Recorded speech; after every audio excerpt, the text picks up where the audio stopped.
spot. Yeah.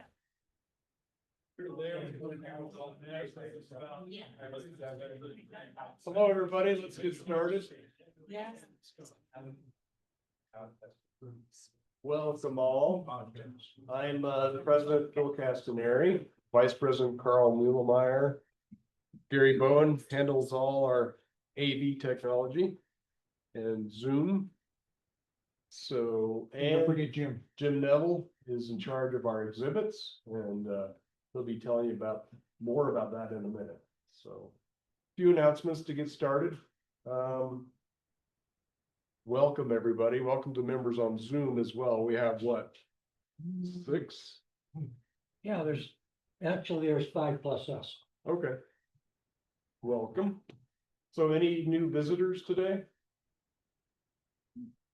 You want to just do a brief introduction, your name and what brought you here? Yeah, I'm Brett. Been shooting for a couple of years. Very amateur, but really enjoy the craft. Prefer wildlife photography, but like to branch out and do just about everything. That's the right place. So, yeah. Well, welcome. Yes. How did you hear about us? I got connected with you guys at one of the festivals nearby a couple months ago. Great. Was it the Mike's Camera Photo Expo? No, it was At Metzger Farm? yeah. that's Ah, correct. right, Yeah. okay. All right. Yeah. Well, welcome. Thanks. And sir? I'm Charlie. I've been doing photography since 2019, and I've been doing it on my own, so I haven't had a lot of feedback. I heard about this through the Broomfield Enterprise weekend, staff description or whatever, and Nice. so I thought I'd try this out. Yeah, well, welcome. Yeah, this is a good place to share images and get feedback from everybody. So we'll be doing that tonight. All right. So any latecomer new visitors? No? Okay. If you want an information sheet about the club, I've got printouts. Otherwise, you can email the club. But if you want an information sheet, just come see me. Our next meeting is going to be early in the month in November 18th. It's the week before Thanksgiving. We didn't want to conflict with Thanksgiving week. We're normally on the 4th Tuesday of the month, but this is moved up to the 3rd Tuesday because of Thanksgiving. So our assigned subject is your 3 best photos of the year. So, and it's also going to be our potluck next month. So bring a favorite dish to share, and plates, utensils, and soft drinks will be provided. So we don't really organize who brings what. It's just bring your favorite dish, and it always seems to work out. Potluck means potluck. Yeah. Thank you. Can I make one suggestion and request? Can people bring a little tag as to what it is and what it contains, just as generally, you know? I like the mystery. Some people Yeah, unless like- you're allergic to nuts. Yeah. No, that's a good idea, actually. Couple things, our due date for submitting photos is going to be moved up 2 days. Because of the request from the Broomfield Enterprise, they want the photos 2 days sooner than we have been giving them. So we're going to move our due date up. It's going to be the Monday, the week before a meeting. So for next month, it's going to be November 10th. They'll be due. So, and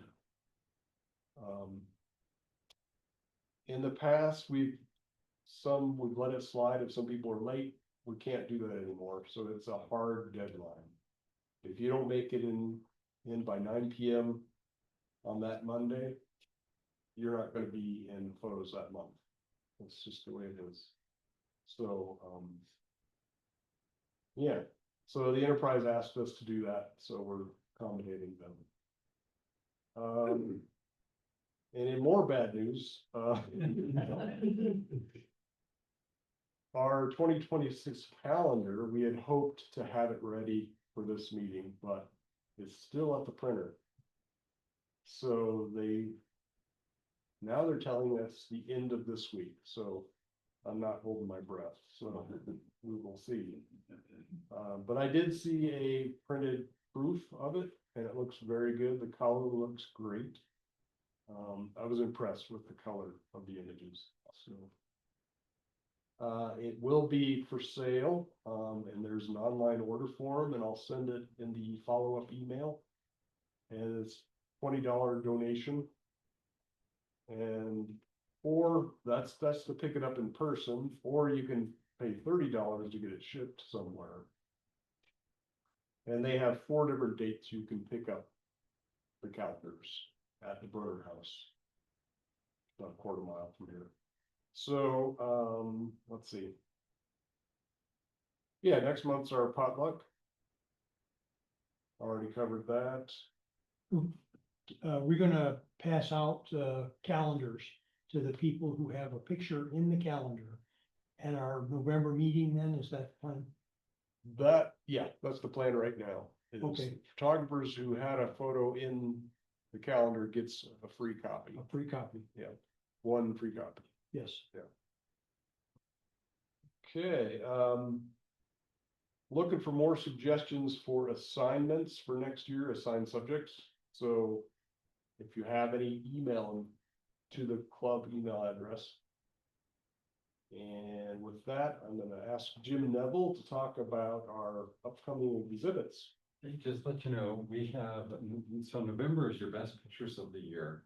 Cool, talking. December 1st at 6:30, we're hanging pictures here for 3 months. And for 1 month over in the Brunner House. So the month of December, the holiday will be there. So, get your coolest pictures. I already seen, there's a lot of cool pictures here, so, and we'll hang them all, just right up here. So 6:30 on December 1st. That's a Monday. Yeah, so Monday, yes. Monday.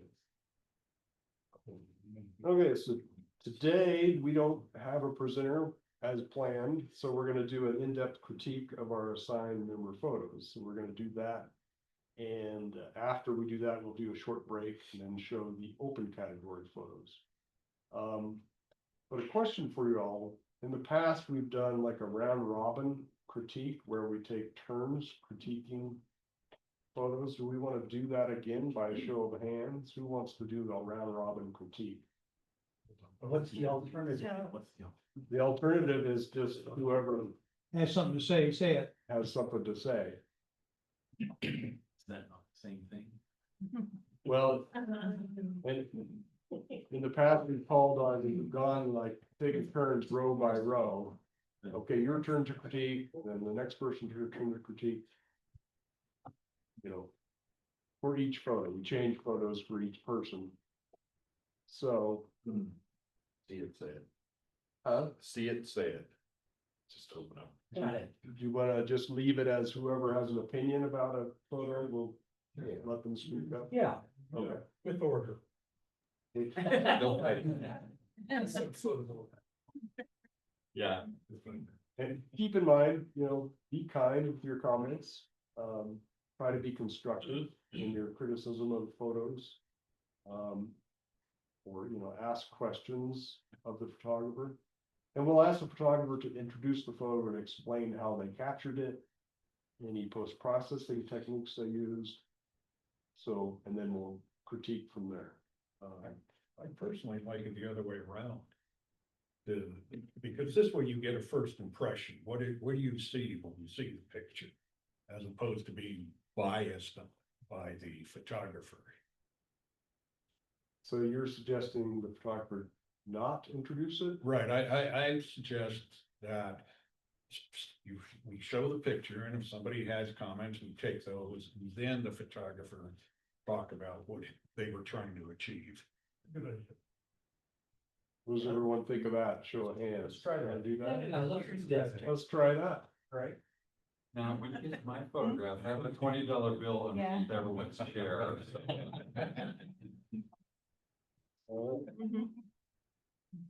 Hey, Kim, There's seats up here? All the way in front. Yeah. no one wants to sit in the front of the class. Oh, good job. We got space. All right, with that, we'll start with our assigned photos. One last comment, Good to see you.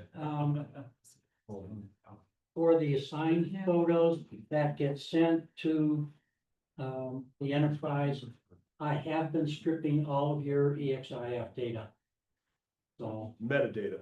yeah, Thanks. let it be known, I'm stripping it out and we won't be having the hassle that we had a couple months ago. So, okay. Let's see here. What I need to do.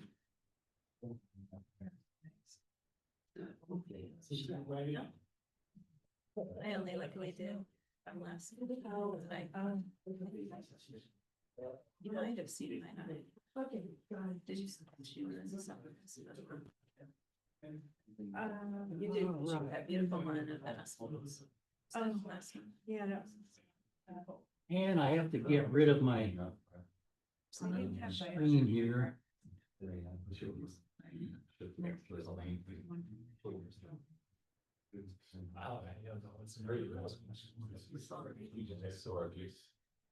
Oops. Oops. Go back. Yep, Go back. And can you minimize the Zoom people? that's what I'm attempting here, and it just keeps moving on me. There we go, first one, and I need to get this one out of here. There, okay. Okay, anyone have comments on this? Yeah, how long was your shutter open? Bill? 5,436 seconds. That's actually the number. Bill, that's a beautiful picture. 1 hour, 29 minutes and 40 or 16 seconds. So you got that much curvature in the earth in just that Yeah. amount of time? Yeah. Wow. I wanted to check. You know, most people will, a lot of people will take, 120-second photos. And I just wanted to see, I did the math on, by if you're taking a 25-second exposure at these values, and you wanted to do it for like a couple hours, what would it be? So I kind of guessed. Actually, Zach and I were out and I just started the exposure, and then we went, took other pictures elsewhere, just left the camera by Dream Lake, which was amazingly calm that night.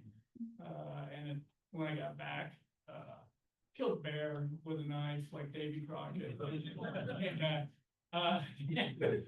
Just turned the camera off. when I got back. So is this Dream Lake? That's Dream. What time of the day, what time of the night? So that was like, well, that, and we get it, It's about 9 o'clock, I guess. By the time we got set up, it was about 9 o'clock, and then, Bill, I think exposed from about 9 or 9:15 to about 10:30 or 10:45. We were out a lot later than either of us planned. Yeah, I actually felt about 11, because the Milky Way, you don't see the core, but it started on one side of Hallett, and then by the time we got done, it was on the other side of Hallett in the notch, and that was about 11:15. So this is a single exposure. One exposure. Wow. I wanted to just try it to see if we could do it old school. Yeah. So what lens did you use on this? Do you remember? That was the Sigma 20mm f1.4 at 4. I think it did it at f4, 4.5, f4 maybe. F1.8. No, I mean, that was the lens, but really, no. Okay, It says F1.8, lens F1.4. Okay, yeah, I guess that's what I shot at. ISO 100, ISO 100. yeah. Nice. Amazing photo. I'm wondering about the foreground though. Why does that seem like it's so light and there's even color on Hallett? I know. I wonder that too. Now, That's the rocks. Yes. That's the rocks underlay. Oh, it's the water. It's the- Yeah. It's the rocks underwater. Right, some of That's it, where the colors come. and when when we started, it was warm, and when we got that warm more, it was like 35, 40 degrees. When we got down, it was probably below freezing, and stuff was starting to frost. And so interestingly, the top half of my lens, kind of above the equator, had a bunch of dew on it, when I got back. And What was the mood? What was the mood phase? Was it out? no moon. Did you hear the question? So this was, what was it, Zach? The question was, where was the moon? No moon at that time, so I mean, it was below the horizon. Like October 15th, roughly. Yeah, it hadn't risen at that point. Did you think of removing some of the tree part on the upper right? Yeah, I didn't crop anything, Just the removal? yeah. probably didn't even see it, did you? Well, I didn't see it when I was there, and then in post, the only thing I did was, the mountains and the water look almost exactly like that, and I did kind of select the sky and kind of, make it a little, crisper, because it was actually, the sky was exposed, so I had to kind of, bring it down a couple of stops, so, you know, I'd actually planned to shoot at f4, you know, so it's interesting that and I didn't catch that I was actually at f1.8, so that's 2 stops, so I had to bring it down, so. So you just left your camera work while you went out someplace else? Yeah. There? Yeah. Where you going next? Here's the thing. We were the only car, you know, proud of Bear Lake parking lot, Oh, yeah. where there was not a single other car in that parking lot. It was kind of spooky, Mhm. that night. So, Cause I did.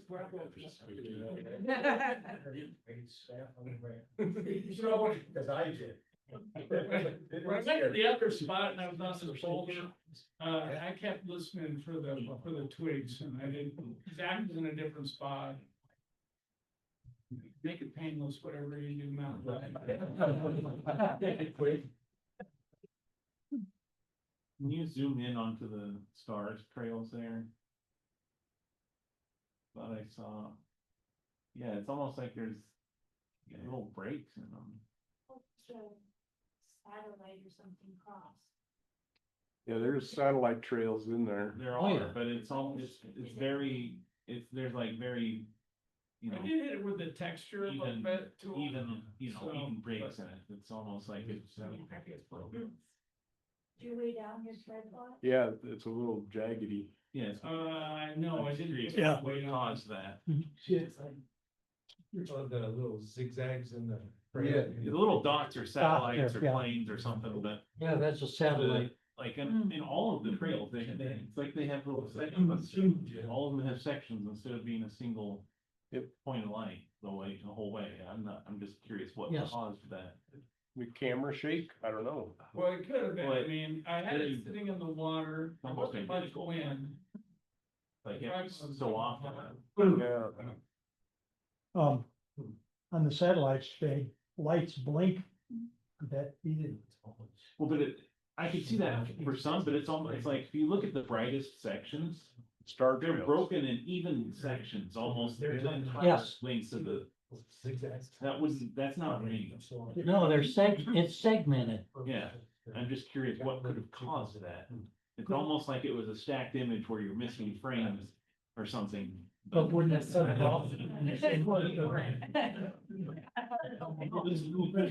Open. It's beautiful. It's beautiful. I'm just, I've never seen that happen, so I'm just curious. Yeah, nor have I. Interesting. We All have, right, we're gonna move them on. Yeah. Right. Okay, nice.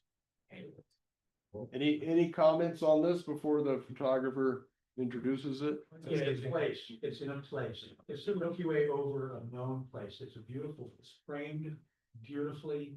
The Milky Way exposure is really nice, the details of the building are beautiful, I think it's a fabulous photograph. I wish there was some more light on the bottom right, like on the foreground, and just distinguish it a little more, like if you flash something real quick, that's the only thing I noticed. Okay, Caleb, how did you avoid the problem with the lights on the building? Well, trial and error and taking a lot of photos. And I will allow credit for this one to a car passing by and lighting up the church. To be honest. And I caught it kind of just at the tail end of the car passing by, so it wasn't that intense light on it. I think they were going, I want to say northbound too, so it was getting some of the reflected light versus the direct light through the southbound car. And also I'll some credit to Bill for this one too, for sending me a text earlier that day and saying, hey, I'm gonna be here, you wanna come? And so it's like, yeah, you bet. And so, yeah. This was last year, right? Yeah, it was last September. So is the car that lit up the trees? Yeah. Yes, Okay. yep, so there's no light painting in this one other than Yeah, cars passing by. So great shot.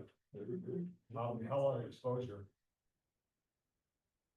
It's a great question. I think it was, I want to say in the 15-second range. Yeah, cause your stars look real sharp and round. Yeah. So there's no lights on in the church itself? Yeah. Right, yeah. And typically they are too. So Bill, I think that's what you had worked out as well, right? So Well, lights turned off, so then. we had them turned off on the outside, and then they will light candles, if you reach out to them, they'll light candles for you on the inside too, if you want, just have the inside candles. Oh. Which we didn't do at that time, but you'll see in an optional photo, Caleb, coming up here. Yeah. Where they did do that, the candles lit for us one night. So Very nice. Good job. Yeah, very, very nice. I just have a question about, the submission details. Do they have to be 1280 by 1920? In dimensions? No, when it comes to submitting for the newspaper, they want it 2,000 wide. Okay, All right, and I resize these, as long as you don't send me a thumbnail, which a couple of you people do. I can upscale, but if you send it larger, I downscale it. I said that at 2,000 to go to the newspaper. And what we're looking at tonight, I set it for the screen. I set it for Okay. 1920. So we don't have automatic up or downsizing, so I resize those to those two specifications. Okay, don't send me a thumbnail, I will. especially you Mac people. I just want to know what my limitations are. Oh, very, very little limitation, not to worry. Okay. Any comments on this one? All the foreground, you know, really help. I can't hear you. I really like how the foreground is lit very nicely. And then the background just kind of meshes well. I'm looking for the bird, Carl. Yeah. Well, He's there somewhere. I actually bought a 28mm prime lens a few years ago, and I bought it to be able to take pictures like this. And the hard part of doing that is you look through your viewfinder and you can't see squat. Nothing. And so you kind of set it up on the tripod and hope for the best. And the thing I think is most difficult on these is getting a sharp focus. The focus on this is not bad, but I think it could have been sharper. And what I think you need to do is actually take your camera out and set it in the daylight when there's plenty of light and you can focus it on something, and then note where the lens and the little infinity mark is on your lens itself, and then when you get your camera set up to line it up. I also, I don't have a mirrorless camera, so I lock my mirror up and then strip the shutter with a remote so that there's just no vibration whatsoever. And so when taking Milky Way photos, either this or the prior one, can't see it, right? So, Right, you can't see it. so how do you get the framing so beautifully? And Caleb, how did you do that? You take about 10 shots and hope one turns out. Well, in the past, I've taken a test shot and see where it ends up and then move your camera accordingly, you know. Oh, I see. So you do the 10 Yeah. second exposure and then you can see it. Yeah, you can look on Oh, your, that makes a lot of your sense. Thank you. screen after you're taking the shot. And I see. if that you're, okay? I brought a headlamp too. Are all the I- shots with full frame cameras? In this They don't have to be. show? You can No, have I'm- all of Okay. Carl, is this a full frame camera? Yes, it is. Okay, I use a different method. Before I go out, I pick up a program that gives me the night sky. And I look at where the Milky Way is going to be at the time of night that I'm gonna be shooting. And you look at where it's at on the compass, and I take a compass with me. So if the Milky Way is going to be rising at 200 degrees, I set up my camera, I use a compass, and I point it at 200 degrees, and I know I'm going to get it. As far as what Carl was saying about focusing, that works okay during the nice weather, but if you set your camera distance, your focal point during the day when it's warm, and you take it out at night and it's cold, it will not be the same focus. All the glass and everything inside your lens changes. What I do is I put it in the live view mode. Almost every camera has a live view mode. You put your shutter up, you put it in live view mode, and you zoom in. Many of the cameras allow you to zoom in as much as like plus 10 times, and you use that to focus a bright star. manually focus. Yes, man, don't forget to turn off the autofocus. Autofocus, right. That'll screw you up. Yeah. Anyway, that's another way to do it. Yeah. Yeah, so any mirrorless as well, like, you can just crank the shutter to bold and then it just basically gives you the full, as much as it can brighten it, so you can position the foreground that way, it's gonna look horrible, it will be full of noise. But like you said, you can then zoom in and focus, but at least you can get your framing visually without trying to see, well, what, this is all dark, when you have it set at the right exposure. And then you can also just crank up your ISO and Oh, and then you'll see take it a in the and viewfinder. just take a test shot, because if you're gonna need it at like a 1 minute exposure and you don't wanna sit there and wait. Yep. And just crank everything up, it'll be a bad picture, but at least you can see the framing and kind of what. I see. what will do, Oh, and that then- makes Then sense. adjust it. Yeah. Bill, I would say one thing about seeing the Milky Way with your naked eye,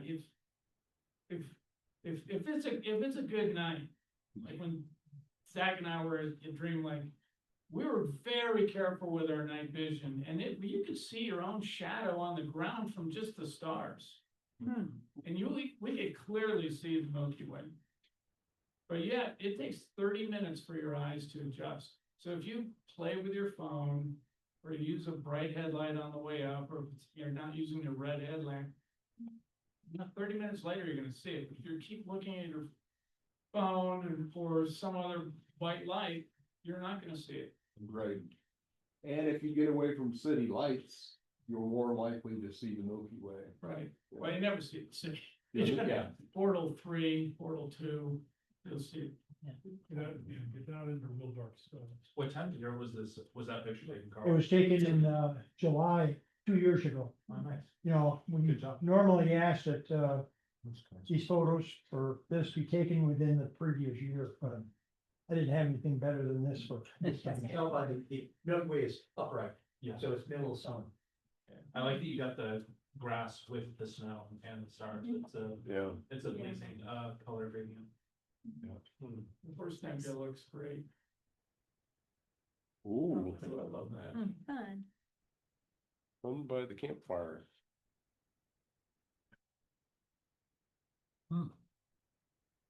I have that same question as to how long this, the shutter was held open on this to get the movement on the stars. Looks like quite a while. Yep. I enjoy it. Exposure time is, how is that? 3 minutes? Can't quite read it. 1796 seconds. Yeah, that's a long one. I kind of like the way that the movement of the stars is like paralleled by the movement of the light painting design on the bottom. Yeah. Kind of gives it a nice balance, I think. I like that you can see the people, as sort of apparitions. It's a long exposure, but you see where they were over time. Yeah. It's it emphasizes that this is a long exposure and, not just the stars, but the people. Yeah. So, also I would ask what was used, for the light painting? I think It was just a flashlight, was it, something else? Is Carolyn here? Yeah, she's right behind you. Ah. You wanna talk about it, Carolyn? You can talk now, Carolyn. That's not Carolyn. Not a word. All right, we'll move them on. Hey, Dwight. Yeah, about lighting up. Hi, everybody. First of all, I can see the Milky Way where it is from my backyard here in the city. When I get far enough away, you can see it really good. So I don't have a problem locating where it is in the sky, but it's very dark down here. This shot was just kind of a fun shot. My son works for the local county electric co-op. And so we were on some back roads outside of the city. And the light painting here was actually a mistake. He had opened the door to the truck and the dome light and the parking lights came on during this exposure. And we had thought it'd be nice to highlight, one of their power poles and the power wires. And so sort of an accident with the lighting, but his company liked it well enough. I think it's going to be on the cover of their calendar for next year. Hey, all right. Nice. That's great. Good job. For those who don't know, Dwight, tell us where this is. Where you're at. Yeah, I'm in Alamogordo, New Mexico, near White Sands, and this is about 20 miles east of us. We have a mountain range to the east of us, the Sacramento Mountains, and this is a dirt road, four-wheel drive. At least the truck, four-wheel drive is a lot more comfortable. Just east of us, and to the right, one of my other photos that I submitted, you can see the city lights from where we live in Alamogordo. Nice. Nice image. Yeah, Congratulations on the company liking it. That's yeah, great. we're 90 miles north of El Paso, Texas. Okay. All right. Thank you. Ooh.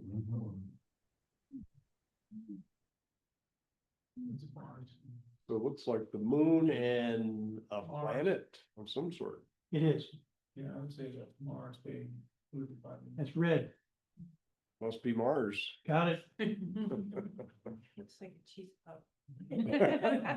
Or a cheese puff in space.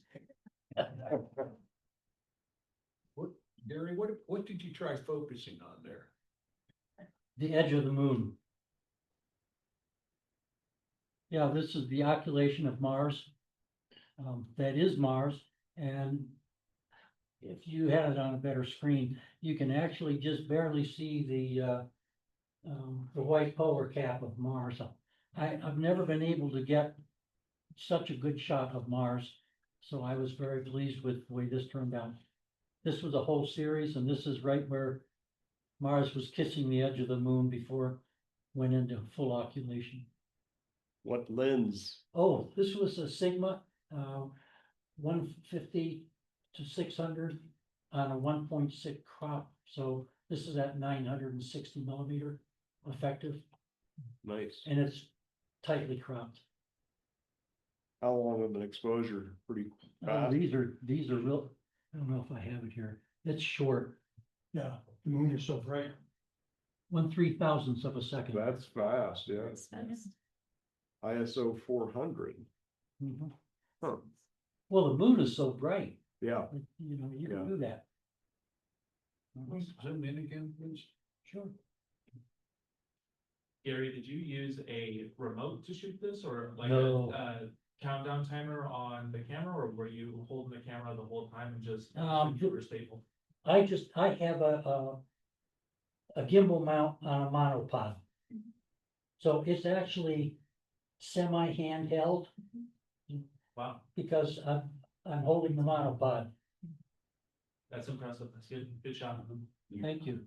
I like all the negative space that you maintained, all that black. What time of year was it? Oh.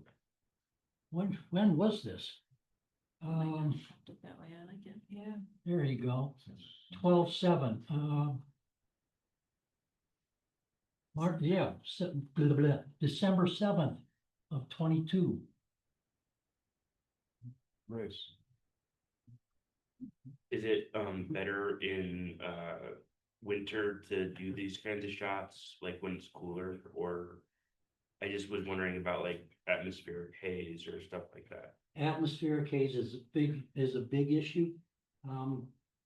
This one wasn't too bad because it was far enough up in the sky that the closer to the horizon, the more you're shooting through the atmosphere, and that you have much more atmospheric, aberrations coming through. The higher up it is, much clearer it is.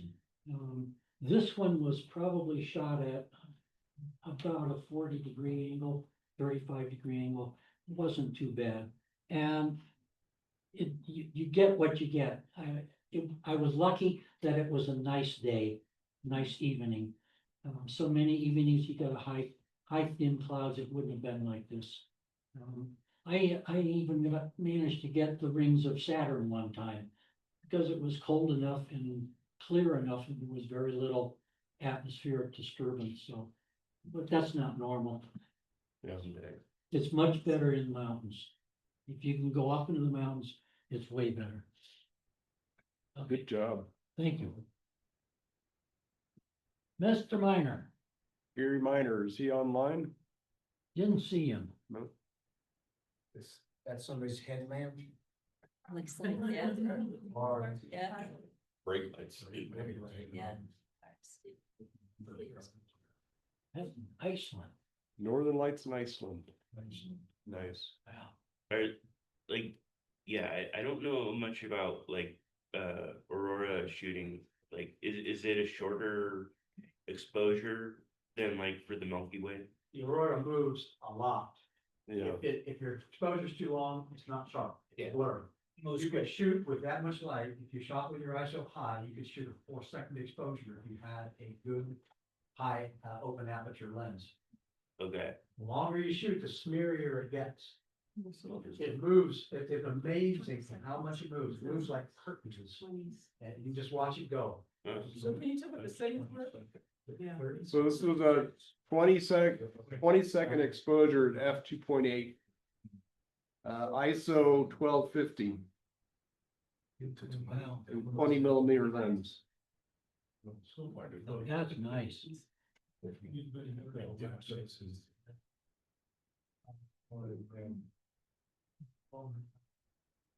Nice job. Nice.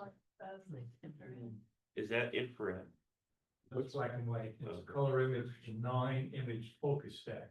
Oh, okay. And that's the moon setting over South Mesa Trail on the way to El Dorado Canyon. So I went for the moon set.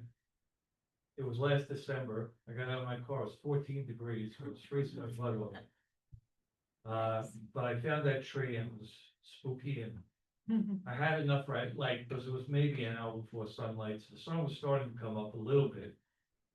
So I could focus, and that, I took the 9 images and stacked them and then converted to black and white. It looked better in black and white. It was pretty dull because the sky was dull in color, so I thought it looked better in black and white. Spooky, very appropriate for October. Yeah. Yes. Yeah. Dead trees are moody. Absolutely. I told him never take a picture of a dead tree. I'm like, why? It's got personality, it's got character. Half of it's native. Yeah.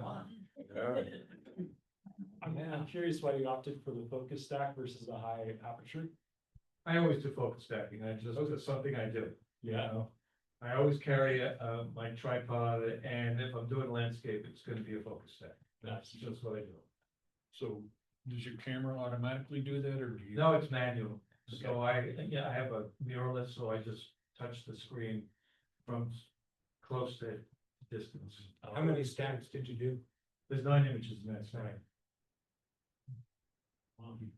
So what's the variation between each of the shots? Is it, just the speed of the shot? No, it's focus You point. got it. The focus. Yeah, so I'm trying to get from as close as my camera can focus to the distance, which is basically the flat irons over there.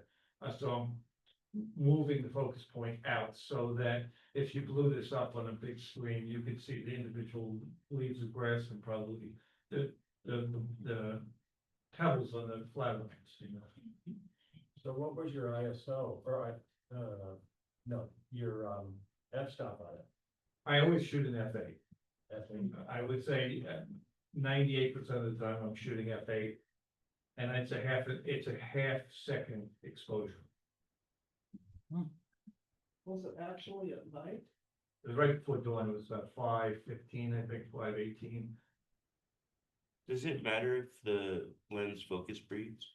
Yeah. Yeah, that's always gonna be a problem, but when you do it in Lightroom, when you move it into Photoshop and you stack it to Photoshop, it takes care of most of the breathing, but you will see some breathing happening, absolutely. Nice. Nice work.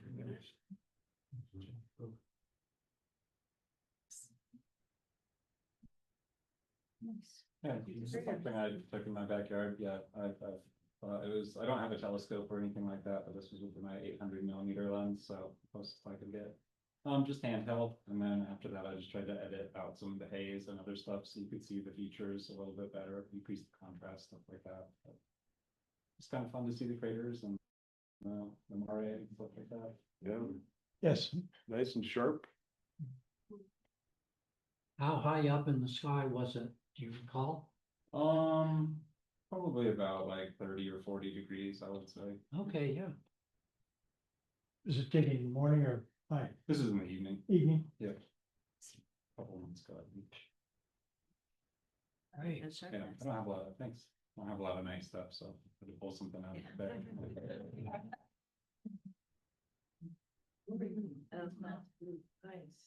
This is my picture, and it was kind of a picture that I'm not the most satisfied with, but it was an interesting problem solving.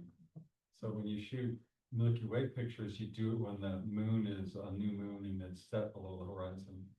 If you want to take pictures of the meteor shower that took place in August, that's those descending lines. And I was trying to get a bracketed photo that had several descending lines in it, which didn't quite turn out. But my problem was the moon was, the best time to take the meteor shower was when the moon was a full moon. So I had to find it. Bill, this is your favorite place. So this mushroom rock here, and I was trying to get the moon behind the little ridge there, so it would, so I could get pictures of the meteor shower. But so I was fighting with the moon coming up, and then trying to get the Milky Way and the meteor shower all in the same picture. So they're all kind of contrary things in the night sky. So where exactly is that? This is called mile marker 6 on Trail Ridge. And it's called the Rock Cut parking lot. And that if you walk out at night, there's a spiny ridge just to your east of that. And you can take pictures of the Milky Way with that ridge in the foreground. It's a pretty picture, or a pretty neighborhood to take pictures of. That's called the tundra communities when you go up the trail. Yeah, So are you looking east? yeah, I'm looking kind of south and east, South. southeast where I'm looking. Okay. But I like the colored clouds in there. Yeah, there's, Enough of them, not Yeah. too much of them. yeah, that's right. They're just, I was caught with all kinds of problems there. And it was, got caught with that, so. No, I like the clouds in there, that's great. Jim, do you use, Topaz's denoise at all? Pardon me? Do you use denoise? I Topaz's don't think I do denoise? in this photograph. I usually keep it pretty simple. I usually shoot, this is probably 5 seconds. That's the formula for my camera and the lens I use. And then, it's probably 3200 or somewhere close to that, and it's probably f 2.0 or something like that. So, I like the and it's a post bracket photo, processing. it's 3 things. I like the brightness that you chose to keep in the post processing. It makes it almost supernatural. I like it. Yeah. Well, it's the moon over, just walk over that little ridge there, you can see the big moon coming down. Is the red in the clouds from the lights on the lower left, or is Yes, it? it is. Yeah, that's. It is those from that. lights over there, yeah.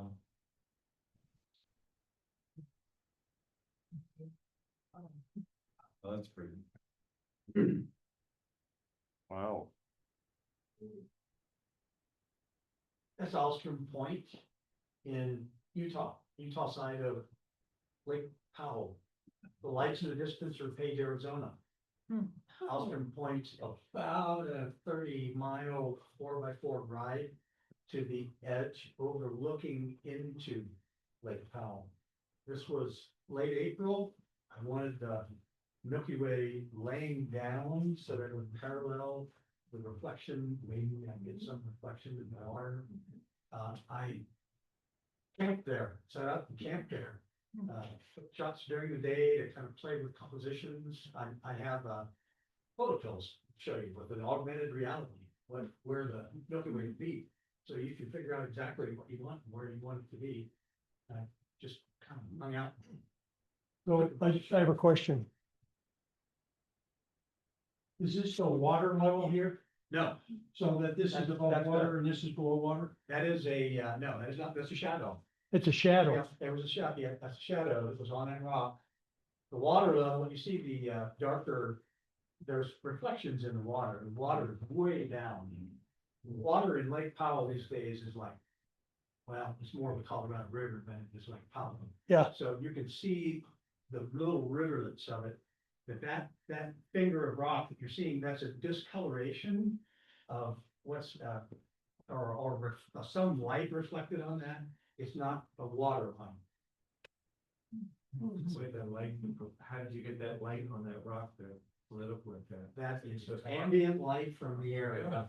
Ambient light from the area. Yeah, I had some conviction, nice. yeah, it's a big area. I mean, I'm just like, you're on the canyon, you look down, and there's a long ways right down. And as you're looking across that, you get a beautiful broad panoramic view from that area there. And like I said, you went 30 miles. Gee, right? You can do it too. What's the focal length? Thank you. I wanted, the Milky Way, as you get later in the year, it stands up. Sometimes you can use that composition to your effect. In this case, I wanted it on the water. I wanted it close to the horizon.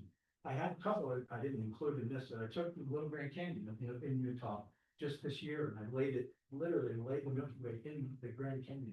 What Grand Canyon, Arizona, Utah's Little Grand Canyon. And so I like the early year orientation of Milky Way. So I have a question. I love this image, but you know, my Milky Way images always end up with that green sky, and I always think that it's my camera, and I try to reduce green saturation to get rid of it, but is it green? It's called sky glow. It's oxygen in the air. You know, the light is reacting with the components of the atmosphere, and you will get green. You know, sometimes I turn it to magenta because I don't like the green. Other times you can actually see some texture in the green as patterns, and it's what you see. It's what, if you don't like it, you can edit it out, but I try not to go to the blues or magentas. I don't mind the green like that. So you actually see the green. You do, With yeah. your eye, okay. Yeah, I have a couple of shots of, oh gosh, you know, I do a lot of that stuff, and you see streaks in the green. It's atmosphere, it's not clouds. Okay. You know, it's the gases in the atmosphere, but So is this a single exposure? it is a single exposure. I think I probably shot that at, ISO like 2500. I think my exposure time was probably about 18 seconds. It was a 14mm 2.8 Nikon lens. Nice. Beautiful. Yeah, fantastic. What's your method to focus at night? I open my live view. I find the brightest star I can. I zoom as far in as it will go when I'm in manual, and I just dial it till, you know, it goes fuzzy, and then it gets back, and I go over 3 times until I'm confident that I have the focus that I want. Yeah. Now, as far as orienting these things, you know, well, to be consistent with the guy who said something about don't ruin your night vision, turn the monitor brightness down on your camera about -3 or -4. So when you're reviewing your images, it doesn't blow your night vision out either. So, you know, I have, camera I have right now has several different user presets, and I have a little button I can push, and I can go right to my Astro mode, and it has all the settings that I want like that. So I don't forget little things. It's just easy to forget little things and then blow the shot. Nice. Beautiful.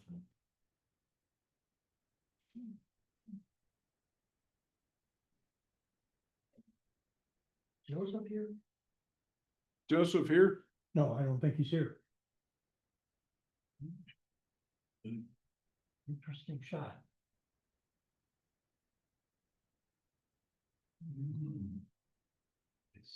Okay, Kate, tell us.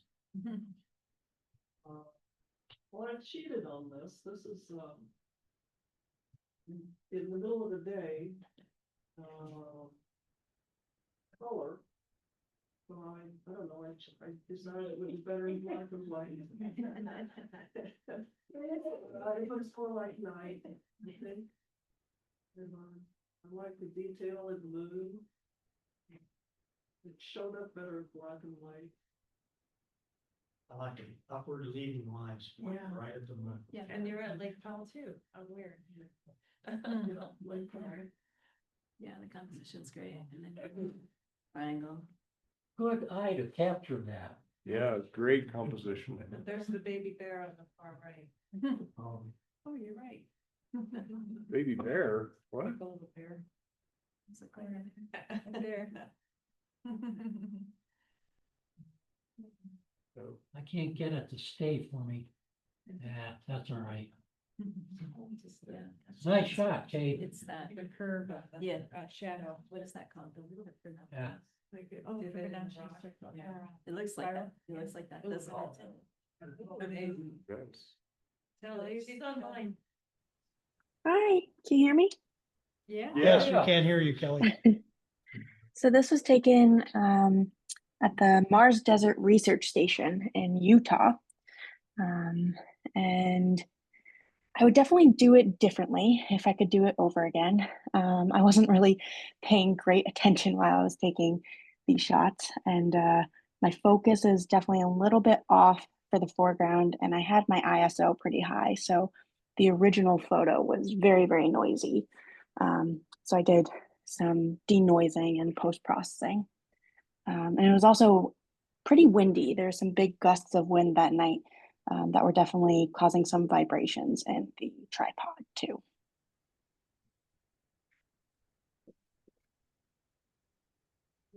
What made you think of this composition? Well, I loved the Milky Way, and so this is the Mars Desert Research Station. In the foreground, that structure right there is the habitat, or HAB, and it's basically a simulated structure of what people would live in if they were living on Mars. And so I kind of just liked um, uh, the feel as if you actually were on Mars for this composition. Yeah, I like it, like the. Yeah, I like it a lot. Yeah. I just wondered, you know, Thank you. what made you think of having it come out of there? It's like, oh, it's like, oh, I like it. That's great. Thank you. Well, You know, you said it was a windy night, yet doesn't show much movement in the clouds there at all. Which, it was, yeah, it was, I think it was windy. This was taken a couple years back, so it's a little bit foggy, but it was about a 20-second exposure. I like the vertical composition there. Yeah. It's telling Caleb, it kind of Yes. reminds me of the fact that it's a Mars Desert Research Station, that it kind of looks like someone's being beamed up or down. Yeah. It looks like a movie poster. A good movie poster, yeah. Well, thank you. Thank you. Wow. So this one is fine. I have a similar picture with our property, and when our neighbor saw it, he goes, can you do that for me? So this was a couple of nights of trial and error. It's multiple stacked images. And I was kind of playing around with him, having some lights on and stuff. So I kind of like the way it was lit up a little bit to emphasize the cabin, but the stars really kind of came out well too. So. Yeah, I mean, that's all I can say. You know? I like that down Polaris. In the upper You left. know, I'll be honest with you, I do not remember. From This is a Polaris while to the ago. lower right hand corner. They're pretty quick shots, but a lot of them. So, One thing about doing it that way, the star intensity is amazing. Yeah. Yeah, it's a great shot. Good composition, yeah. this is amazing to me to see that entire arc that way. And it's panorama, how many images? It's, I believe 20. Okay. Oh my God. Oh. So, Was 20 images make that? yes, that, And how, if you compare azimuths, that Milky Way stretched about 160 degrees of azimuth across the horizon. So that's south and east, and a little bit north and west on the left. It's spanned across the sky. Bill was there with me. He has a similar shot. And it's a row across the bottom, and the lower half is a row. The upper half is a row of the sky alone, and then there's a third row for the foreground. Wow. And in full disclosure is that that's a composite image. The only way I could get color out of the landscape was that was a twilight shot for the landscape. And then the upper panel of the sky was taken around 10 or 11 o'clock at night. And then it was days of figuring out how to stitch that all together. Where we put it? It was sand. yeah, where was it, Mike? Sand Dunes National Park. Nice. So we hiked up into the dunes. In fact, there were a couple of footsteps down the lower left. So that's some of the sand dunes right in front of you. I actually like the curve in the Milky Way is kind of similar to the sand dune there. Yeah. I got the notion from having done a Milky Way shot down in New Mexico, and when I set up to take it late at night, really, really dark skies, I wanted to get the entire thing, so I started taking shots, and each one exposed more of the Milky Way than I thought was there, and I got about 2/3 of the arch, and I thought I'd gotten it all, and I hadn't. And so it caused me to push harder to try to get the whole thing. Because in the early season, you know, April, May, June, maybe. Is this July when we went? No, this is like September. Was that like a year? Yeah. Because that arch, you know, if you just took a picture of the far right-hand side, it's really almost 75 degrees. It's pretty, still trying to stay, yeah. Anyhow, it was a lot of fun, a lot of work, a lot of learning, but it was fun. Thank you for the. What program did you stitch it together? What program did you use to stitch it together? All of it's in Photoshop. Photoshop? Oh, Well, Bridge and Photoshop.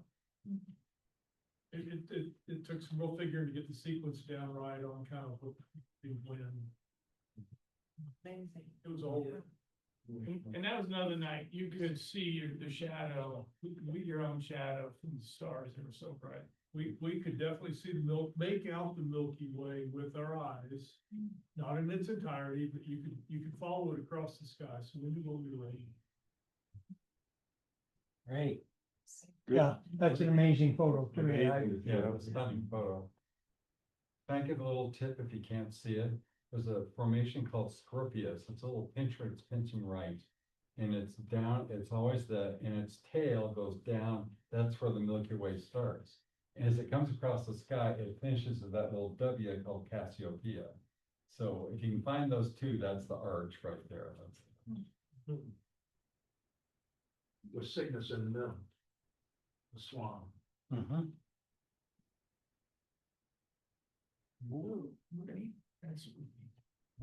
Phyllis, are you on there? Yeah. She's here. I'm here. Oh, there you go. Wow.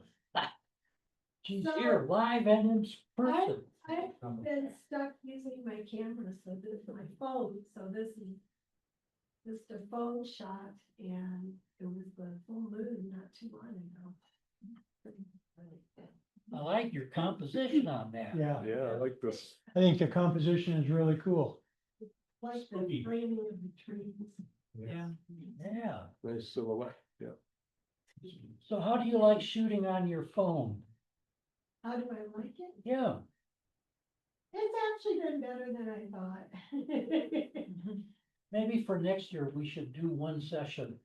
You have Good to, idea. you have to do everything with a phone. Yeah. That's a good idea. Possibility, Yeah. possibility. Yeah. All right. Nice. Ooh. Yeah, this is me. So having never shot after sunset before, it was really out of my element. But one of my friends said, we have to go see the Northern Lights. And I said, when? And she said, now.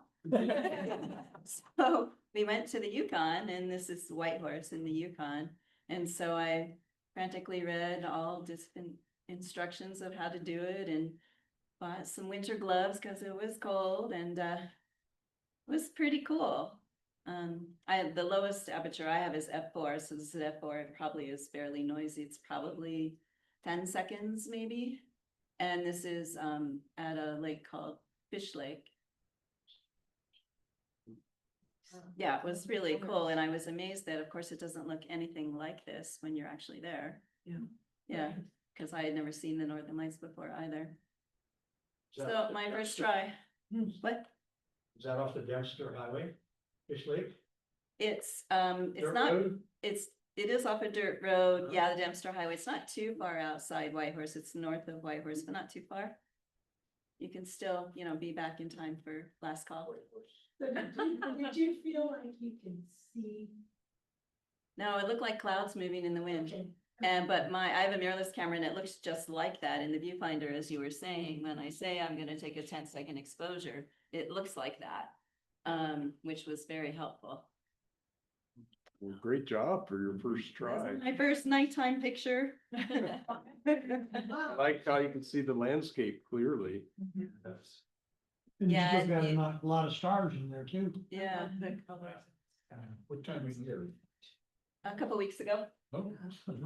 Yeah, and the KP index was about 6, and I said, okay, we have to go pay the Gotta bill, cool because down. we were at a restaurant, and I said, we gotta pay the bill and go. And so pretty lucky, I think. Nice. Sure. That's, Is Sherry here? I don't think Sherry's here.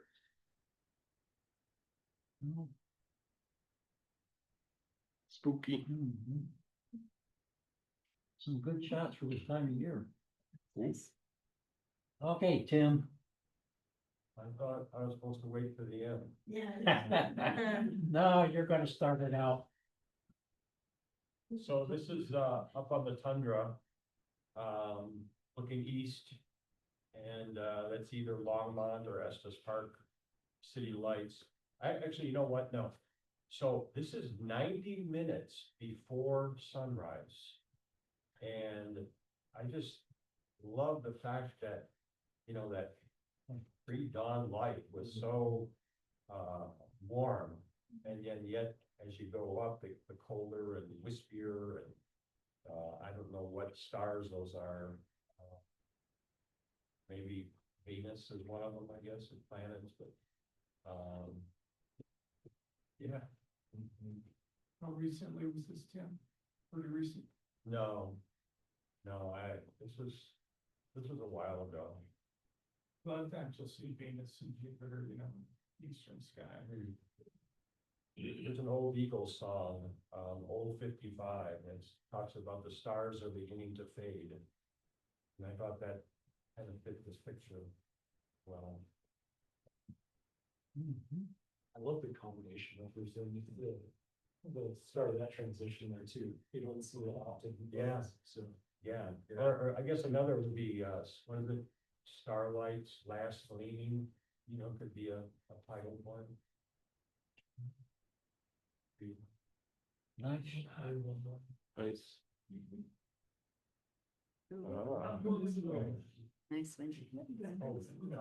one. This is a Barrow's Eagle Owl. I took it in Botswana, 2024. I don't have any night sky pictures except for this. But it sort of looks like it was taken at night. It was taken at night, yeah. It's hard to get the face lit with the backlight of the moon. How did you manage that? The slider on the shadow on light. You know, that's like. That's great. Yeah. Yeah, to bounce that and not blow out the moon, that's really Right. something. Here, can you put those specs up? I don't even know what they are. Can I what? Can you put the specs up, the metadata? I don't know what it is at all. 2/50th of a second at f4, ISO 1600, 600 millimeter lens. Boy, that shutter speed with that.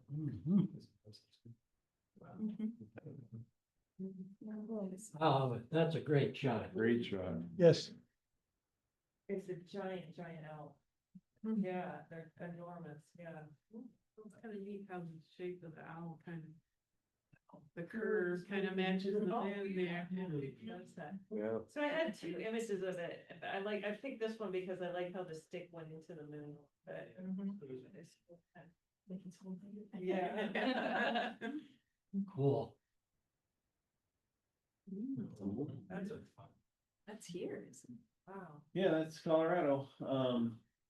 I think this was last year. I don't remember if I shared this or not already, but I don't have a lot of night sky stuff. And I just decided that we were having really good solar activity and I just ran out there and what I got. The church is nice enough to leave some little lights on in the windows for you.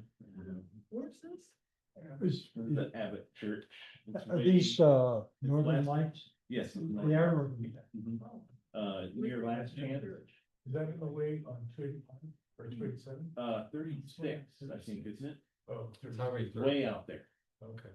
Were you able to see the northern lights visibly? Very, very faintly. So you could see the pillars with your naked eye as just, you couldn't really see the color like this. Okay. But you could see the brightness of the pillars just barely. How long of an exposure? This was probably only about 10-15 seconds. Oh. Is that looking north? Yes. Yeah. Nice. Kind of northeast. Oh, yeah. When we went, Bill, it seems to me that we took it from the other side because the steeple where the cross on was in the front. Yeah, so we were that way. So we were over on the, Yeah. I have shots from both angles. I like, this is one I like better. yeah, you would pick up more of Yeah, you that got more of the purples in the there. color, yes, by doing what you did. Going the other way, it wasn't, and it kind of changed throughout the night, so we would kind of move based on where once you could kind of, when you really started to see them with your eye, you knew you had a good picture. And so you could either stay where you were or try to run and get a different composition when those were happening, but, you know. Nice. Nice. All right, that's it for the assigned. All right. Okay, time for our break. We'll take a short break and then come back and look at the open category.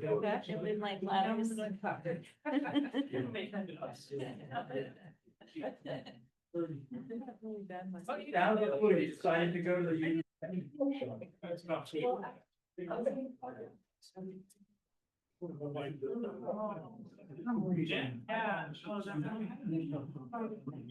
Oh, were you looking at me to comment on that picture? I Oh. was. Yeah. Yeah. I didn't even notice it, but, You decided to go. well, Yeah. you know, I really want to say, Yeah, so that's why I looking here. and, It could be just the whatever resizing algorithm that's. closer than I thought. Yeah. It's not right, then, we have some like segment. So whatever. Downside, or maybe you resize. I drove 10,000 All the way through, all the way around. Alaska, oh my God, that's 3,000.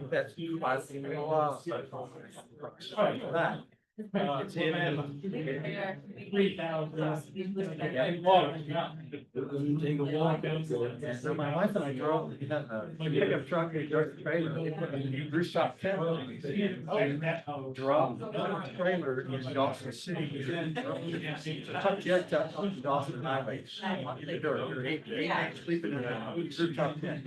And oh my God, I got unbelievable shots of when it went. So, you know, But I mean, in Alaska, it's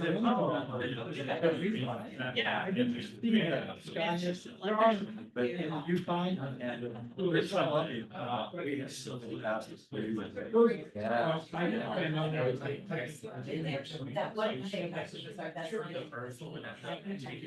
God, there's.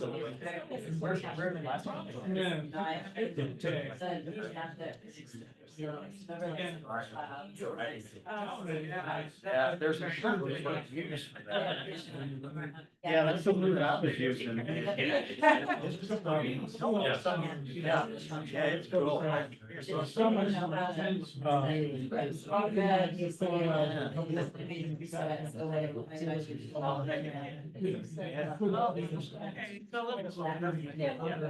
We were in, oh gosh, we left in mid-August. And we got October. So. Yeah. Yeah, no, we drove, I was laying back. They were fantastic. Winning in the end. Fade and I called them. Fade. And you'll be messing around, you get your exposure right, and you know, and then you're over. Yeah, I try to. None of those. I had one in the hospitals where. I had children. Mostly down, and I think that a bunch of them hospitals. And I planned to do that. In January, that whole trip. So I'll throw a bunch of stuff like that. So that's just focus. You can see them move, it is insane. And they do, it's all saying. So I took a bunch of shots. I had the flowers together. So it's not. It's not a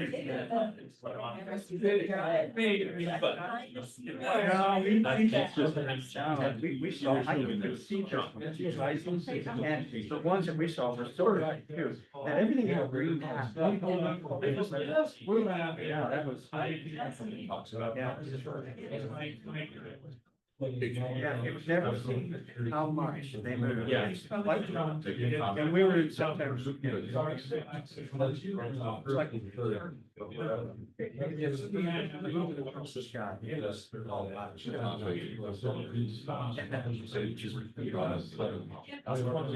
That's how new. Wow.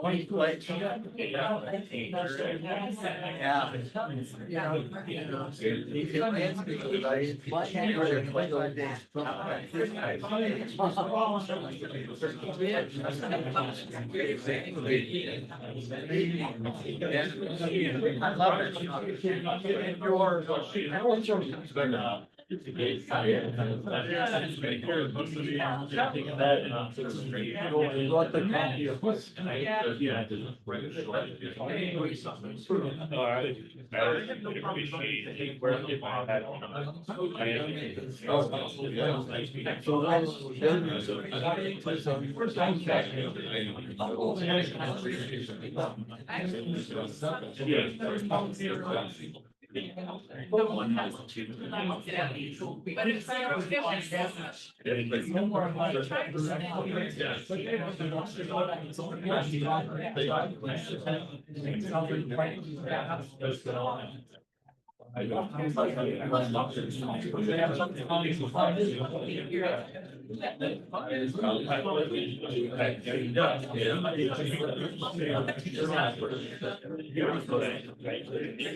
You and I.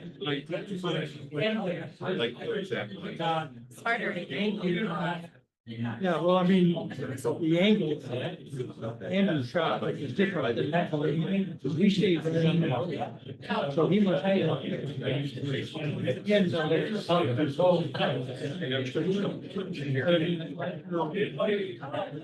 Your result, you know, in the other school, you have the lights in the windows. I don't have that.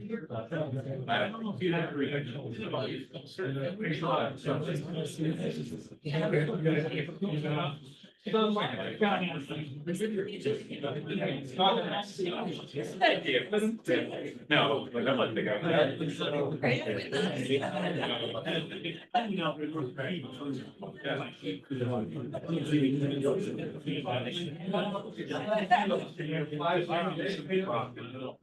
2,430.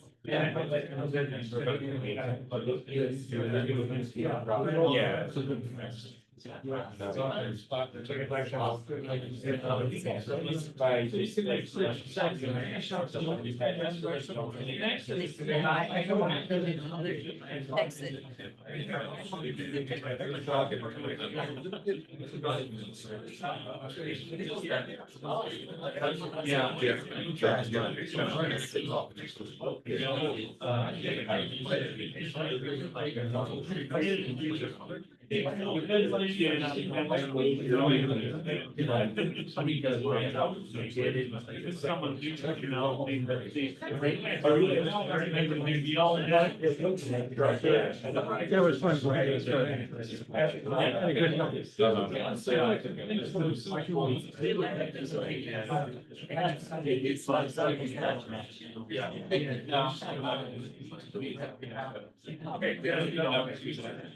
So let's play.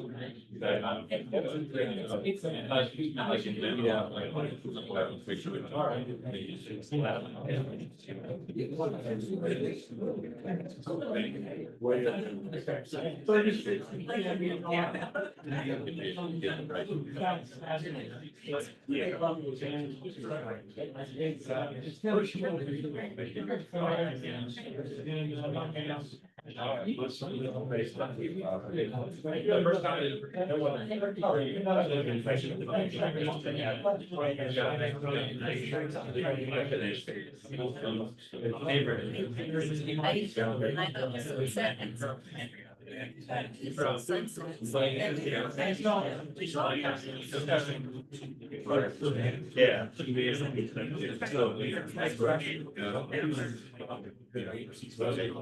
I think we should get going again here.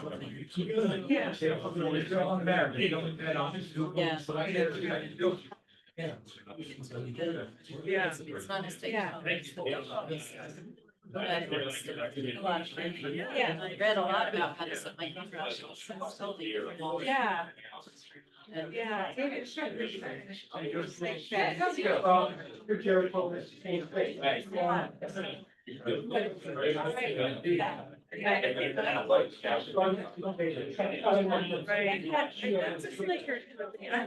Nice guy. Now it's hard to get that guy. I was really fun. Nice guy. And then he's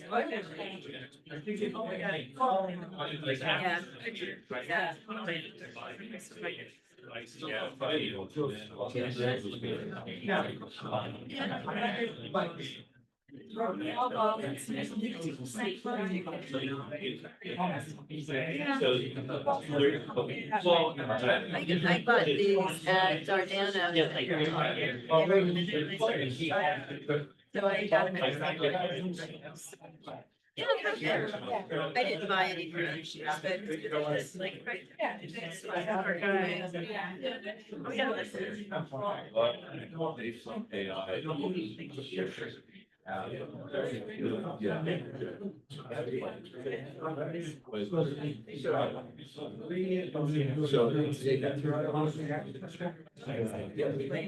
Years ago, we were in Australia, went on a night. Stars. It's very dark. And then you go back to the and that's where the rest of my witness.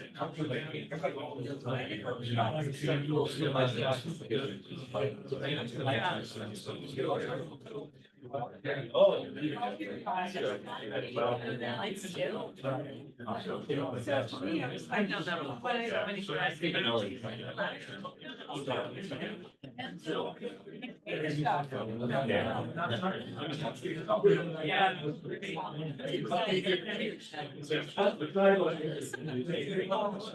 Not so.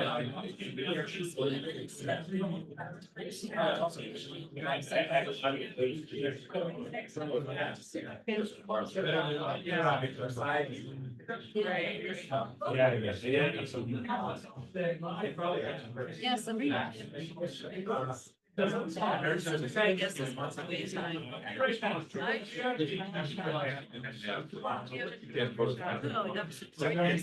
Go ahead and start. Same difference. Okay,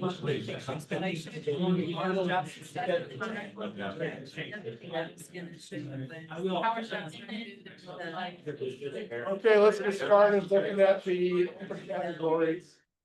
Then I have like other. I took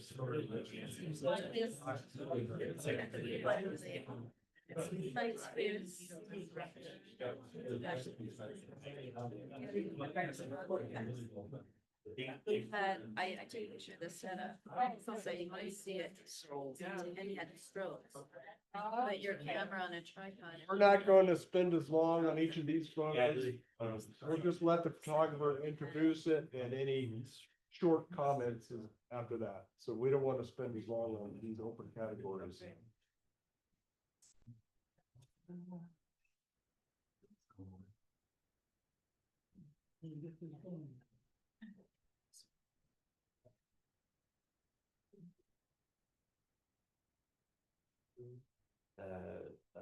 Sunset. So, yeah, I was struggling to come up with night sky because I'm usually in bed when it's dark. Same.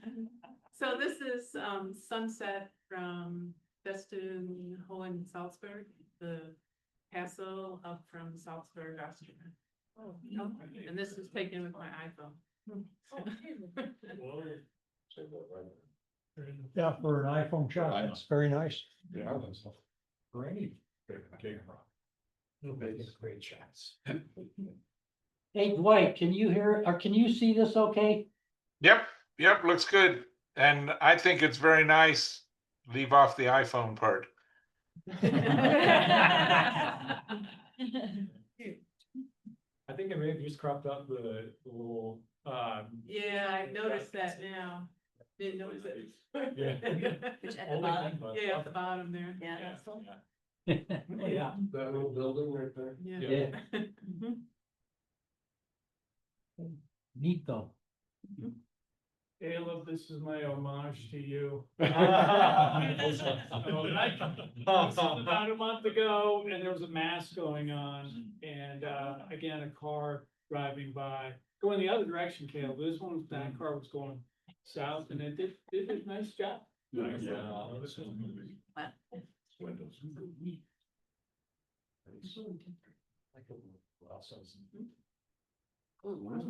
Caleb? This is about a 5 or 6 shot panorama, up at Hidden Lake and Glacier. And I've started doing, vertical shots for all my panoramas because I'm finding I'm able to zoom in, get a little bit more of that zoom compression. This was with a 24-70 lens. And then still be able to get breadth with the panorama, and get a little bit more of the height by doing vertical too. And trying to think about, it is coming through just a little bit brighter on the screen, but I did try to push a little bit of the haze that I was getting on that right, to get some of the sun flare, off of that too. It was a beautiful place. And Rachel, I did see the beavers. Oh, okay, yeah, they're dangerous, watch out. Oh, yeah. Was it was it stitched with 70mm shots or 24? I want to say it was 70mm, so I don't think I was, I may not have been fully zoomed out. I was trying to, so. Yeah. Yeah. So you said, yeah. Stitched Hidden in Lake is fully great. shot. Yeah, that's good. One question for you, Caleb. Huh? One question for you. Why wasn't I invited? I'm sorry. So I can carry luggage if you need someone to carry it. Did you have your bear spray with you? Yes. This is my shot. I took it at El Dorado Springs State Park just 2-3 weeks ago. I liked it as the sun was coming up and shining on the tops of the rocks. Yeah, beautiful. Carolyn's not here. Not online. That looks like it's over at the Botanic Garden. Yeah, it does.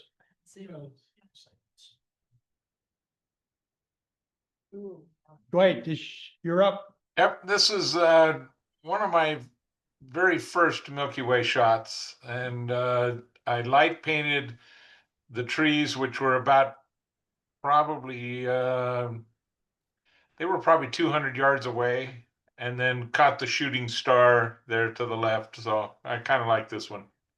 An older photo though. Good one. So this is what you're promising the crew that comes to visit you next summer, right? Right? Oh, you bet. I can guarantee we'll have clear skies. Right. There you go. For those of you new folks who have just joined us, Dwight has been kind enough to offer to host some of the group here who would like to go and shoot for a couple of days down at White Sands in Alamogordo. So if you're interested in that kind of stuff, get a hold of Phil. All right, let's see, why didn't I go? Where am I? There we go. Soon getting slight. Here we go. This was just a shot over at Red Rocks. It's a moonset. That's cool. I love the frame. Yeah, nice framing. This is Gary Minor. Gary's not here. Yeah, I don't know where this one Yeah, that's a famous black church in Iceland. is. Does it Are those naturally lean that way? To me, it looks like it's leaning back just a little bit. No, that's the wide angle lens. Doing that. Yeah. Could he have put it in and done some adjustments on it to try and straighten it up a little bit? You could have fixed it in post-processing and Lightroom, you can straighten things. Yeah, that's what I mean. Yeah, but the wide angle lens distorts like that. Okay, The shot I had of that amateur, I had to correct. It was wide angle. Yeah. But Lightroom has very good straightening tools. yeah, You know. I have to use them from time to time myself. Are those, is that church like made without fasteners? Or not, I mean like screws or nails? I don't know. It's wood, it's wood. I just know there's like churches in this that are black in Scandinavian countries that have no, that there's joinery, not, so I was just wondering. It could be, it's a Scandinavian culture in Iceland, so it could very well be.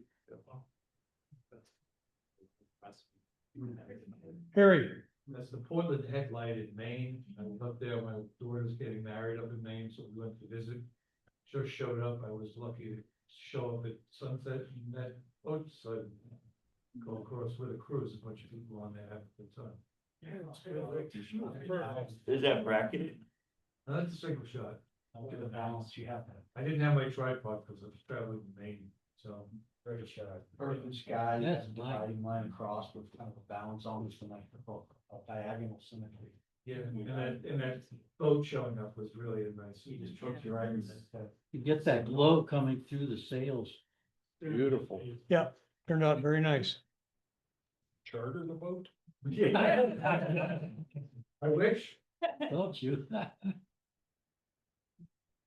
This is Jim. So this is my homage to, above our desk or fireplace at home, we have a Eric Stenson picture. And this is a little bleached out with this photograph. I mean, the photograph is pretty, but it's a little bleached out on the screen, but this is the picture he has that we have above our fireplace. Well, his is better, of course, but I found the exact spot where the picture was taken. Lock Vale, let's go away to Lock Vale. Cool. Could be, yeah, he has one, it's called, Hallelujah. It's in the fall, and there's a bunch of red bushes and some, clouds flying around things. Joan, you want to say anything about yours? This was in the Portland, Japanese garden. And, I was just there last week. It's beautiful. A lot of ornamental Japanese maples.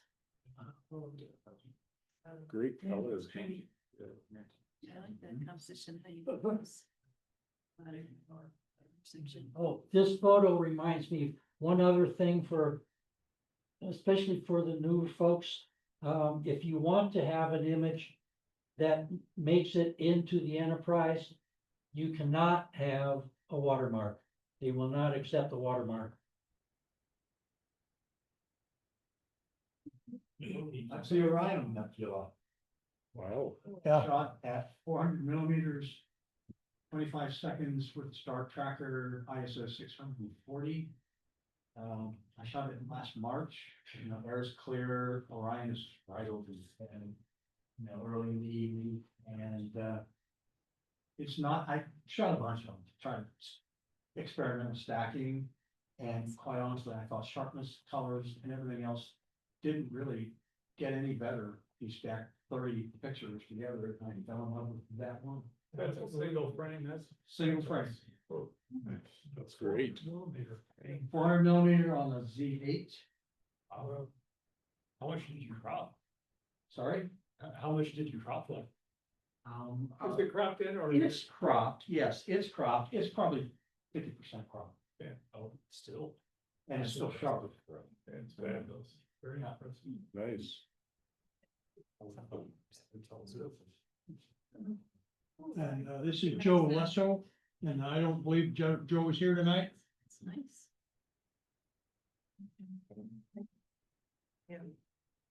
Good shot. Hey, Red Feather Lakes about 3 weeks ago.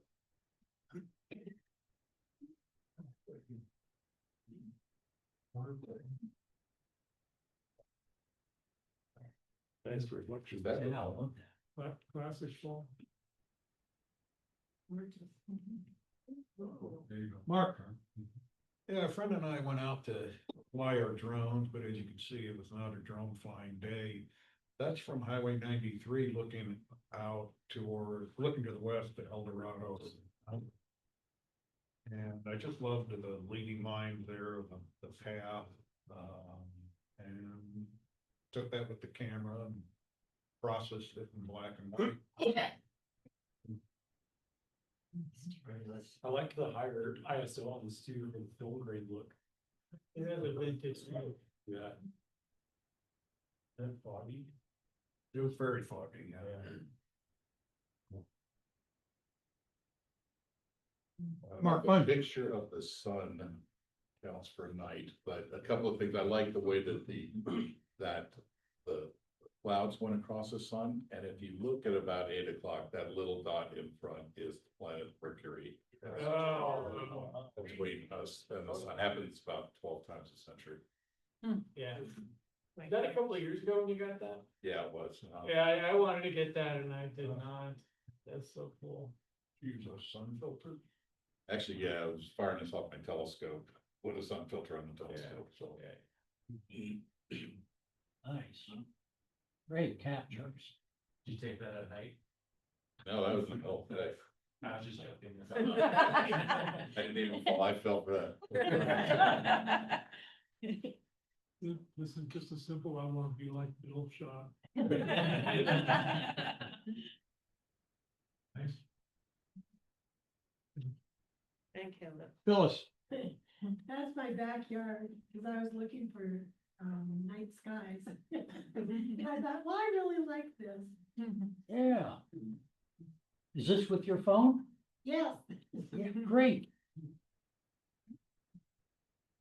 There we go. Rachel. Yep, this is the same evening in the Yukon, and I moved my camera a little bit to the right, and then you could start to see, could sort of see those pinks and reds coming down as well, and those vertical sheets, and so I made the shutter speed shorter so that it would be sharper. It worked. Beautiful.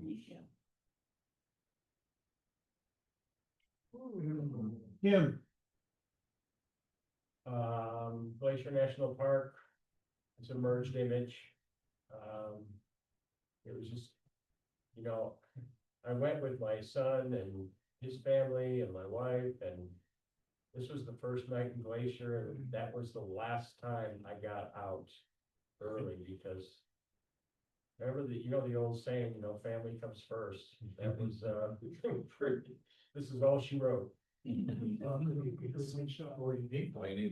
you got a good one. Yeah, it's phenomenal.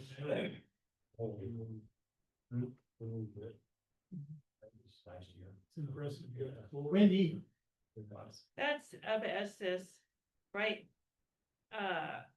When you come into Estes before you cross the bridge, you turn left, there's kind of like a little neighborhood and there's a golf course back there. And this elk like attacked my car like 3 times. I have a video. You can barely see it, but he's got a puff of breath. You can see the white breath coming out of his mouth. I missed the good one, but yeah, he was, yeah. Any damage to your car? No, No? he had good brakes, but the video is absolutely hysterical. I had my college roommate, she was in the passenger seat, and Becca was in the back, and they were absolutely freaking out, and I'm laughing, I can't stop laughing the whole time. And the more they're freaking out, the more I'm laughing, and I was like, I have an old car, I didn't care. I mean, but, and then I was like, well, at least it's not a bison.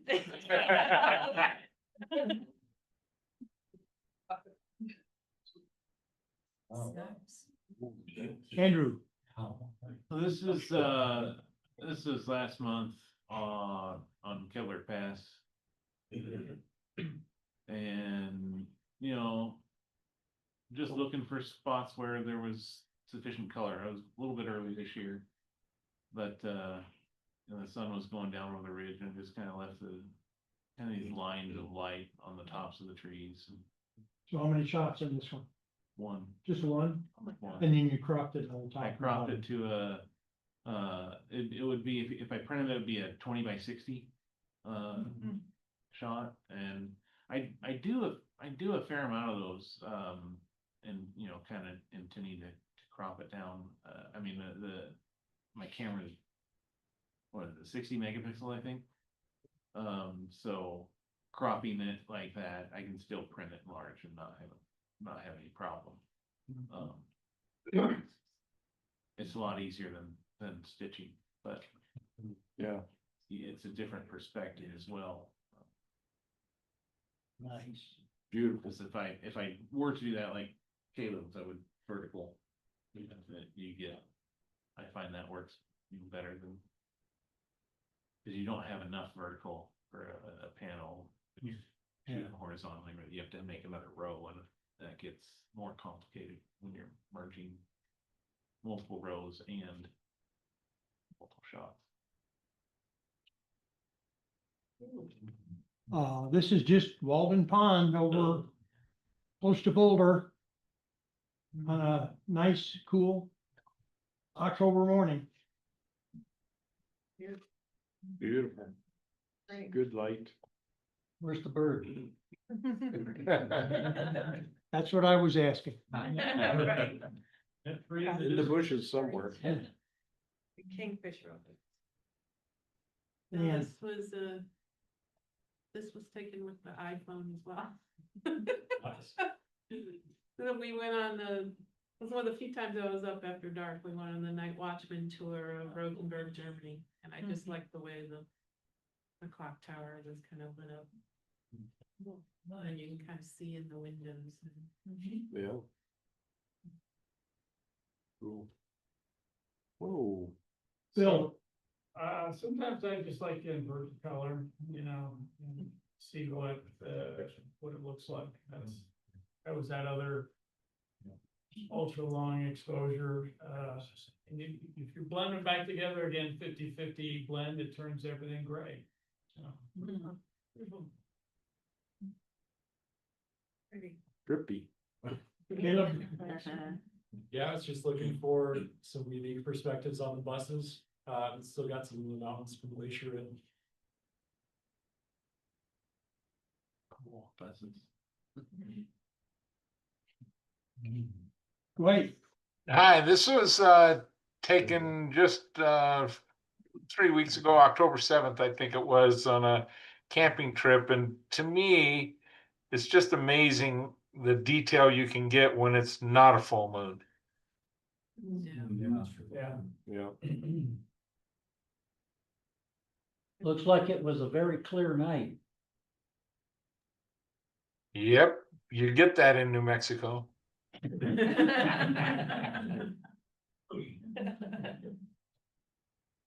Oh, Gary? amazing.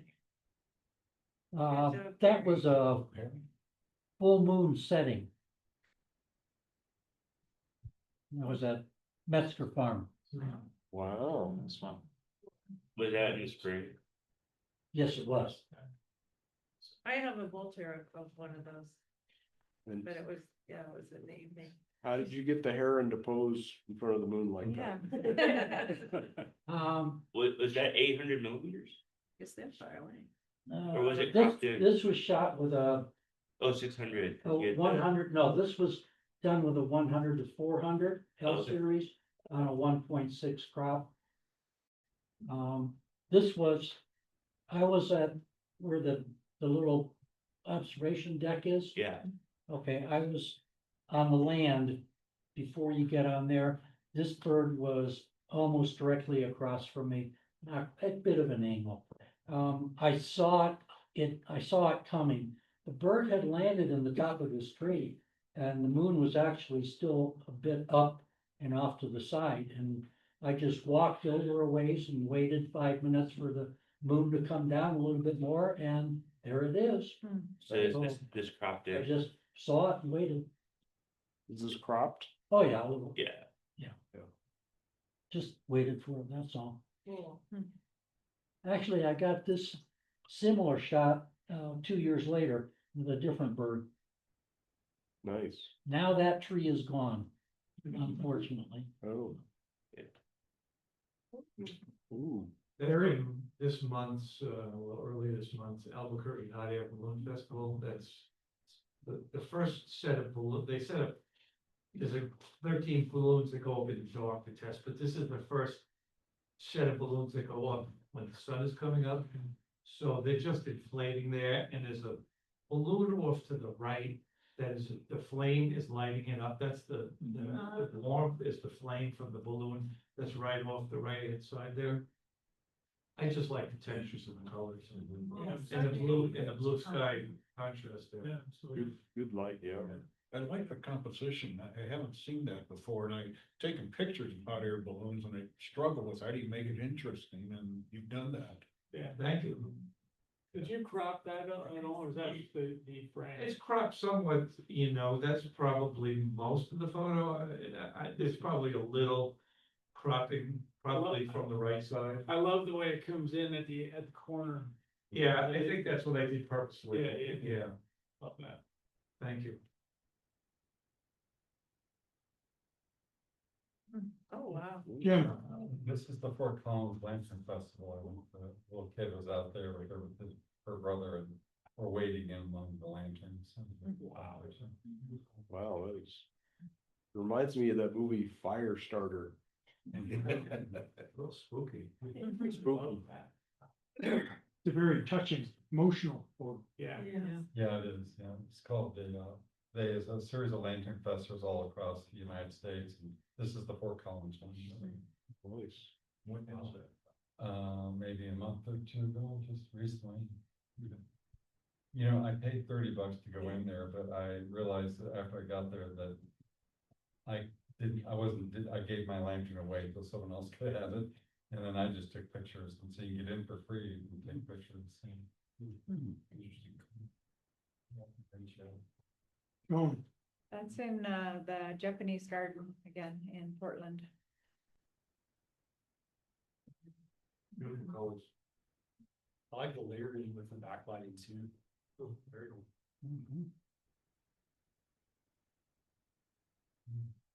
That's my favorite camping spot for my recent trip up into Arctic Canada and Alaska. Mucho Lake, the aurora wasn't supposed to be a big deal that night, so it was calm, or you could see it, but it wasn't extreme. And the latitude here, this wasn't way north, so I got a good blend of the sky. You can see the Big Dipper there, you can see one of the planets there, so it's kind of, it's kind of a hybrid night shot. Sometimes the aurora overwhelms and that's all you get to see. I like the reflection and the glow. There's a campsite down on the right shore there that, kind of adds a little bit of something else down there to look at. I like the Big Dipper section, I think, it's really.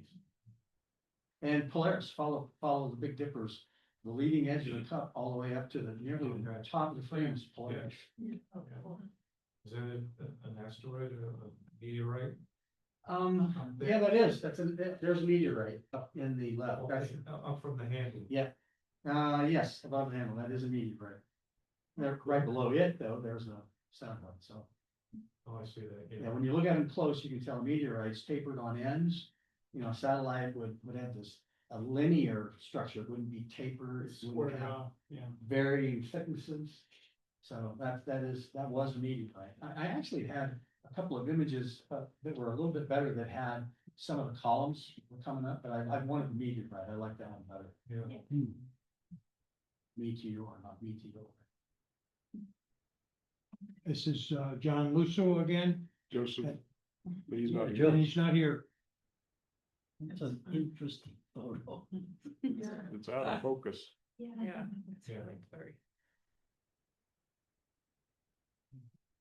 Mark, Yeah, that was that same day, and I call this picture, summer's not over till I say it is. Hanging on. Just hanging on. Mark So- Bunch. Few years ago, but I had an opportunity up away from the city lights when a comet was present, so. This is like my first time trying to shoot a comet. I thought I like the trees and the way the clouds are in there. Is that NEOWISE in 2020? That is probably correct. I'm not exactly sure. Yeah.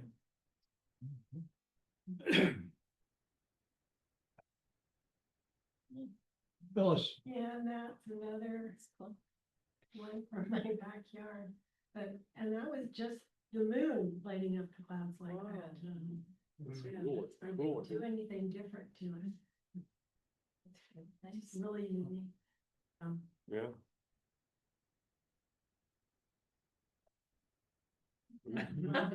Rachel.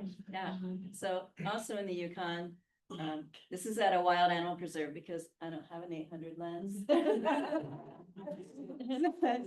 And you can see the animals are, and there's a Yukon wildlife preserve near Whitehorse, and it's animals that either been, you know, herd on the highway or have something else, and they're all Yukon native, and it's just, they're outside all year long, kind of like our Keensboro, though of course they have African animals there. They have lions and then they have tigers and so on.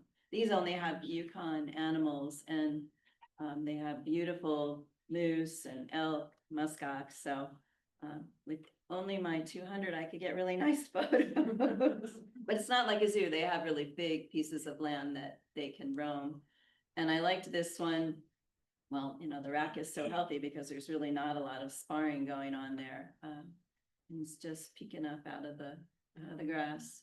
I wish that the trees weren't so busy in the back, but he wasn't far enough away that I could do much better unless, you know, somebody has advice for how to improve that in processing. You can in Lightroom select the background and you can blur it.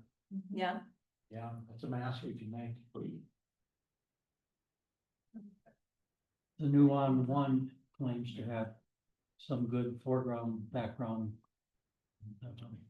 distinction capabilities. I haven't tried it yet. Yeah.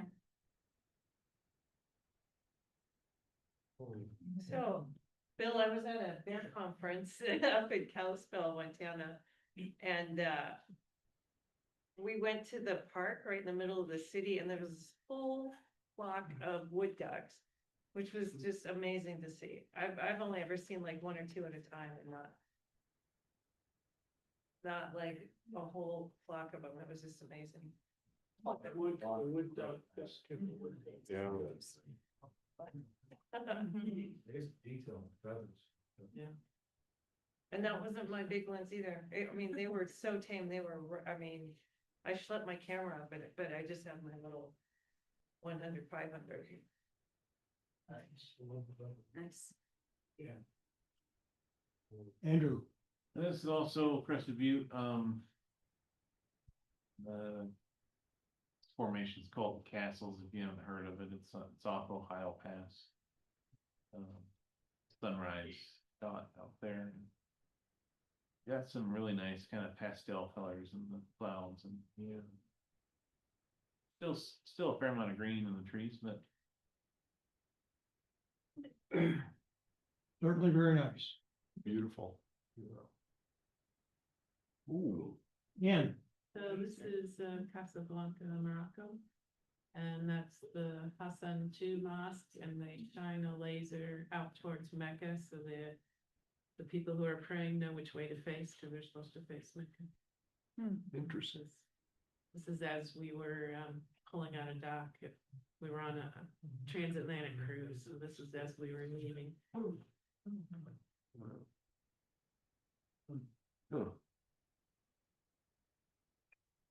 Oh, pretty. Tim, Rocky Mountain National Park, and this one even confuses me because that's moonlight. wow, It's like, wait, that's sunlight, but stars, no, it's actually just moonlight. It was amazing how bright it was. 20 seconds, 30 seconds, what did you do? I don't know. You look at the metadata, Gary? 6 seconds. Wow. F2.8, ISO 1600. 48 millimeter. cool. Yeah. The moon is reflected sunlight, so, And it's bright. and it gets bright. Yeah. That's it, except we're not done. All right, Special. Tim, you're on. Oh, it's kind of late. You want to do this? All right. Go ahead. So this is an image that I took a year and a half ago and I dismissed it. Because of the lens flare, you know, I mean, my intention was to, capture the sun star with that cloud, you know, the sun is partially blocked by the cloud, which creates the sun star. And it's like, I dismissed this thing and it was like, I started working with a new website and it's called Art Storefronts. And they help you sell your images. And when I seen this one, you know, I seen the photographer there. This is actually the second one in two, but this guy popped in there within the 4 minutes of the previous photo, the next photo.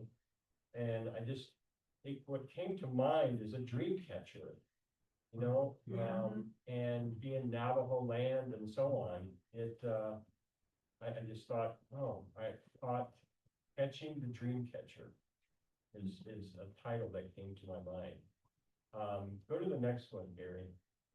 So this is the first one that I came across. And this is, the sun is just cresting the horizon. And I like this one actually better because it's just a little softer, you know, and so this art storefront has all these resources, and one of them is Art Helper, I think it's called. So they told me that I had to name 50 images to build this gallery. And they said, you gotta name them. And it was like, I gotta name them? It's like, my creativity is sunrise on the Flatiron 1, sunrise on the, you know, and this art helper gives you like 10 different options. And the reason why I'm doing this too is because this whole AI thing came up recently. And so it's some kind of AI, you know, and it gives you 10 options. And like this one, I ended up using a combination of a couple of them. And so this one I call Portal to Sacred Grounds. And it just, the title, the picture, the Navajo land, it just seemed to fit perfectly. And so the AI suggests the names and then you kind of play with it. Yeah. Yeah, that's cool. Yeah, I mean, and you can put in there, like, okay, help it out, so it's like, okay, Monument Valley or the Mittens or so on, and it'll include some of that verbiage if you want. But, Gary, why don't you go to that next, the PDF that I sent? Okay, let's see here. And so this art storefront, I've been told that I've got to, do social media, I've got to do reels, I've got to build my social media audience in order to sell. And by the way, I started doing this in August, and they put a lot of emphasis on selling in the fourth quarter. That's when you sell most of your stuff online. And then our real estate business just like blew up during September, so I haven't had much time to work on social media, but so with this art helper, it created that name, or there's a combination of things that I put together, but Portal to Sacred Ground. And so then I posted this on, I think it's called American Southwest. And so I put a few ideas in to Chat GPT, and it came up with this, which I just, different ones I've showed this to are blown away, because it's just so, it's to the point. I mean, and I'll say it's inspirational. And so I kind of wanted to share this just to get some thoughts from you guys.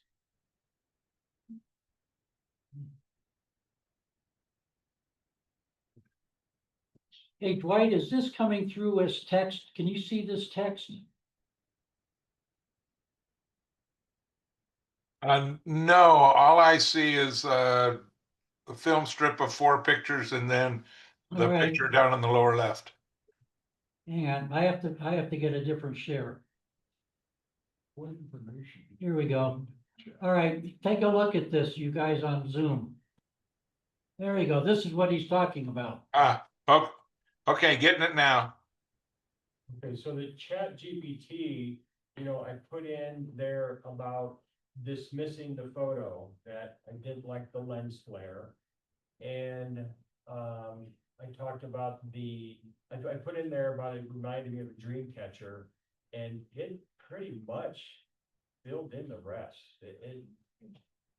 I know there's a lot of negativity about AI, but I was blown away by this. It's amazing what it can do. Yeah. Only if you don't claim AI did it, right? That's the negative part. Anybody who knows me and knows I'm not that creative, so. So did you find the picture? All right. Nobody wants it. I haven't had any sales from this yet, but neither did, Phil, what are we in? Smug Mug? Yeah. Yeah, Smug Mug never sold anything for me either, so. Okay. Seems like worth a shot. I've used ChatGPT to help writing, other things unrelated to photography. I think it's a great tool and I love what it did then. So. Thank you. Turned out great. All right, well, thanks for sharing that with us. Yeah.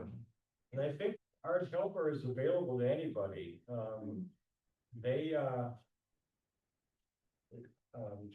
Art Storefront has all these, oh my gosh, 2 like webinars a day that you can attend and learn from other people and so on. But they said that, yeah, this is available to anybody who wants to use it, but then there was kind of a giggle, so I don't know. I don't know if that was a joke or what, but check it out. I mean, I go into it, it recognizes me, so. You stay at the hotel. Now, that's a great shot. I stayed in, And it was one you were gonna toss. the city. That's it. That's it. That's it. All right, thanks, everybody. Thank you, thank you.